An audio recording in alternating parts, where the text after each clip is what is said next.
A very good afternoon to you and welcome to the lunchtime news live on MTV Sports. I'm Nadim Majid. As always, we start off with a look at your headlines.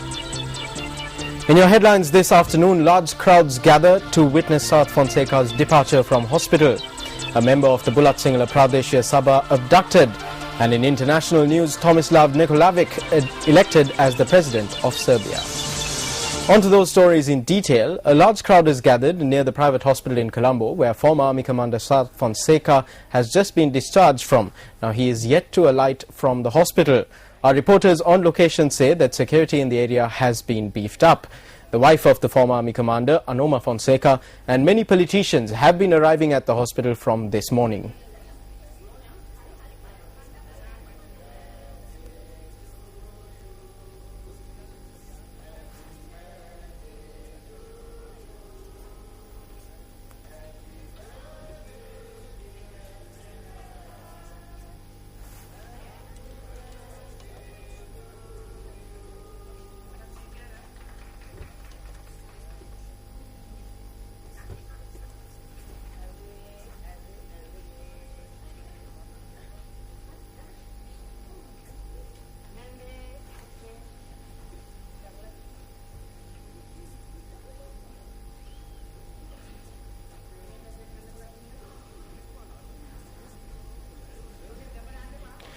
Well, it is no secret that every human being has to face obstacles in his or her drive towards success.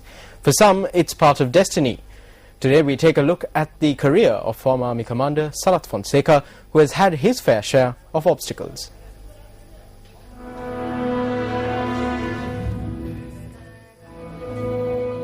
The year 2009.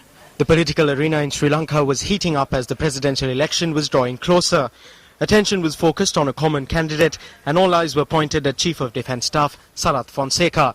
With the retirement of Sarath Fonseca as the CDS, the only serving four-star general of the Sri Lanka Army, the talk of Sarath Fonseca's candidature to run for presidency reached a crescendo. The 29th of November 2009.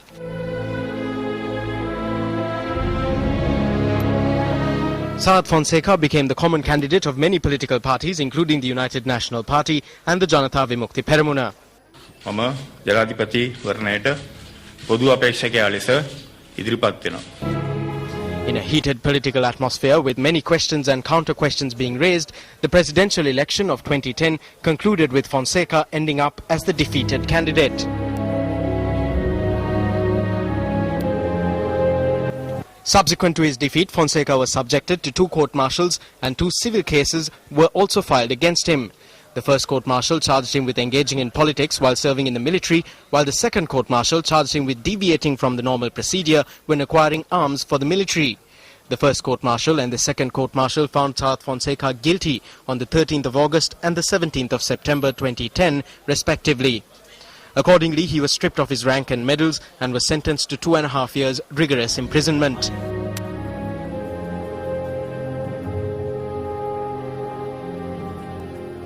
During this crucial time frame, Fonseca also lost his parliamentary seat based on legal grounds. In the white flag case filed against him, court found Fonseca guilty and was sentenced to 3 years in prison with a fine of 5,000 rupees on the 18th of November. Meanwhile, the Colombo High Court acquitted him of all charges in the High Corp case on the 15th of March this year. With his health condition deteriorating while in prison, court ordered Fonseca, who was subjected to a LTTE suicide attack, to be admitted to a private hospital. Since his arrest, detention and subsequent incarceration, Fonseca has always been in the news, even if it was only in the form of voice cuts for the benefit of television cameras while being whisked to either a court or to a hospital for treatment. ජනතාව කරුණා කරලා අපි ඉල්ලා සිටින්නේ අවංක වැදගත් දේශපාලනඥයෝ තෝරා ගන්න රට වෙනුවෙන් හිතලා. ජය වේවා. ජය වේවා. ජය වේවා. ආයි කොපි සෙල්ලම් පටන් අරගෙන. ජය වේවා. වෙලෙන්දා සහ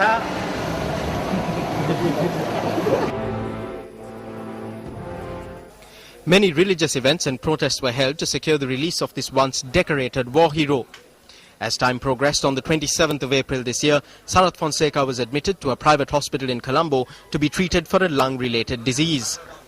Under a court order, he continued to receive treatment at this hospital. Meanwhile, with the third annual victory celebrations drawing near, the guessing game continued and the nation was constantly left in suspense as to whether Sanath Fonseca will be given a presidential pardon. It was reported yesterday that the president had signed the papers releasing Fonseca. Well, moving on to other local news, the police suspect that UPFA councillor in the Bulat Sinhala Pradeshia Sabha, Lakmini Panditaratna, has been abducted by an unidentified group last night. Police media spokesperson SP Ajit Rohana said the abduction had been carried out close to a viharya in Tebuana, Warakagoda, by a group that had arrived in a vehicle. A 29-year female member of Bulat Sinhala Pradeshia Sabha has been abducted at 7 o'clock in the evening yesterday at Warakagoda Temple in Tebuana police area. Tebuana police and Bulat Sinhala police are conducting investigation into the incident. The car number that had been used for the abduction has been traced. It is suspected that there had been a dispute with another person along with this particular Pradesh Sabha member. That person is suspected for the abduction. However, inquiries are being continued. Now, the Sri Lanka Public Health Inspectors Union says that legal action has been taken against 1,493 hotel and restaurant owners for selling food unsuitable for consumption. The Secretary of the Union, Senrat Bandara, said that over 10 million rupees have been collected through fines. He added that a grading system has been introduced with the participation of the Health Ministry in order to prevent food unsuitable for consumption being sold to the public. And on that note, we wrap up this edition of the Lunchtime News.